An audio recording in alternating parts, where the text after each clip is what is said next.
Баршаңызға сәлем, сіздермен бірге Аружан. Менің каналыма қош келдіңіздер. Бүгін сіздермен өте дәмді, ерекше болып шығатын пицца жасайтын боламыз. Ең алдымен апарасын жасап аламыз. Оған бізге құрғақ ыдысымызға жылы суымызды құйып аламыз және оның үстінен бір қасық ашытқымызды, яғни дрожжымызды салып, жақсылап араластырып аламыз және оның үстінен бір қасық қантымызды және бір қасық тұзымызды салып, жақсылап араластырып алатын боламыз және бетін 5-10 минутқа жауып қоямыз. Мінекей біздің апарамыз дайын болды және бос ыдысқа ұнымызды салып, сұйық массамызды үстіне құйып, жақсылап араластырып алатын боламыз және қамыр илеуді бастайтын боламыз. Және де кішкене сұйық майымызды құйып, жақсылап араластыратын боламыз.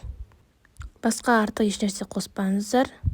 Осы көрсетілген мөлшер бойынша жасасаңыздар, өте жұмсақ қамыр иленіп шығатын болады. Ешқандай түйіршік артық қалмайтындай жақсылап илеп аламыз. Қамырдың жақсы көтерілуі ашытқыға да байланысты. Мейлінше сапасына қарап және мерзіміне қарап алсаңыздар жақсы болады. Біздің қамырымыз дайын болды. Пиццаның оригинал соусын дайындайтын боламыз. Ең алдымен бізге қызанақ қажет болады. Қызанақ менде кішкентай болғандықтан 3 алдым. Егер сіздер үлкен болса 2 алып жасасаңыздар болады. Және мен қызанақтарды 4 бөлікке бөліп алдым. Қызанақтарды бос ыдысқа салып аламыз және оның үстінен қайнаған суымызды салып, бетін 10-15 минутқа жауып қоятын боламыз. Мінекей видеода көріп тұрғандарыңыздай 15-20 минуттан кейін қызанақтарымыздың қабықтары алынатын болады. Видеода көріп тұрғандарыңыздай жасасаңыздар болады. Толық қызанақтардың қабықтарын алып тастадым және сіздер үйлеріңізде блендер бар болса, блендерге салып езіп алсаңыздар болады.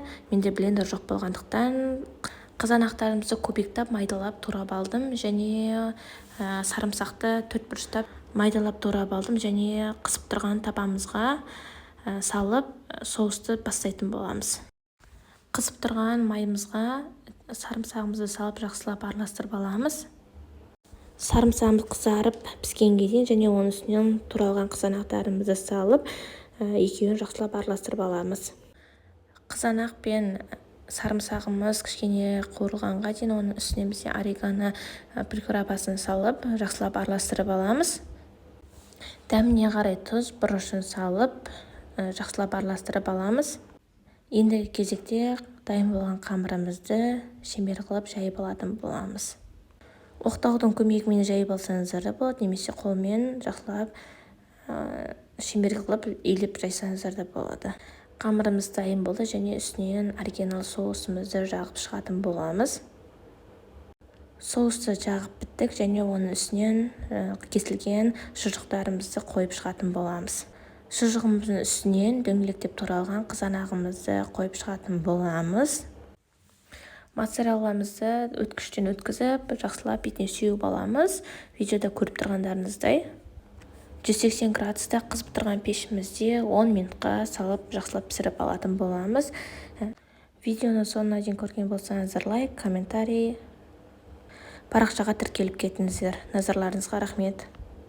Алдағы уақытта тағы да видеолар болады.